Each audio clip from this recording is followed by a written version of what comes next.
شروع اللہ کے نام سے جو بڑا مہربان اور بار بار رحم کرنے والا ہے۔ پیغمبر صلی اللہ علیہ وسلم کے ماتھے پر بل آ گئے اور انہوں نے توجہ نہ دیا۔ جب ان کے پاس ایک اندھا آیا اور تم کو کیا خبر کہ شاید وہ سدھرنے اور سنورنے آیا ہو، اور نصیحت پر غور کرتا تو اس کو نصیحت سے فائدہ ہوتا۔ جو لاپرواہی کرتا ہے تم اس کی طرف تو زیادہ توجہ کرتے ہو، اگر وہ پاکیزہ راہ قبول نہ کرے تو تم پر کوئی الزام نہیں، اور جو تمہارے پاس دوڑتا آیا اور وہ اللہ سے ڈرتا بھی ہے تو تم اس سے بے رخی کرنے لگے۔ ایسا نہ کرو، بے شک یہ تو ایک نصیحت نامہ ہے، جس کا جی چاہے اسے یاد رکھے۔ ادب کے قابل ورقوں میں لکھا ہوا ہے، جو پڑھ لے اس کا درجہ اونچا ہے اور وہ پاک ہو جائے۔ رتبے والے ہاتھ اسے لکھتے ہیں جو بلند مرتبہ اور نیک ہیں۔ ناشکر انسان پر اللہ کی مار ہے۔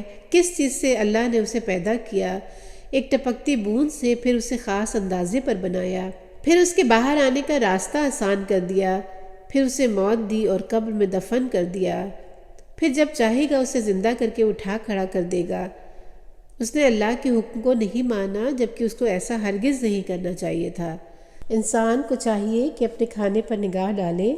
بے شک ہم نے پانی برسایا موسلا دھار، پھر ہم نے زمین کو اچھی طرح پھاڑ دیا، پھر ہم نے زمین سے اناج اگایا، انگور اور ہر طرح کی سبزی ترکاری اگا دی، زیتون اور کھجور، گھنے گنجان باغ، ہر قسم کے میوے اور گھاس چارہ بھی۔ یہ سب کچھ گزر بسر کا سامان تمہارے اور تمہارے مویشیوں کے لیے بنایا۔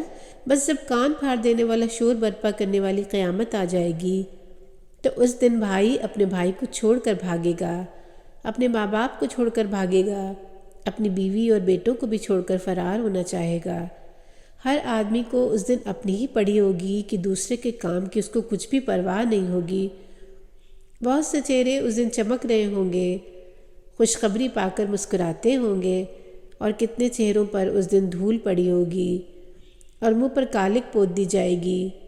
یہ لوگ کفار ہوں گے، بدکار ہوں گے۔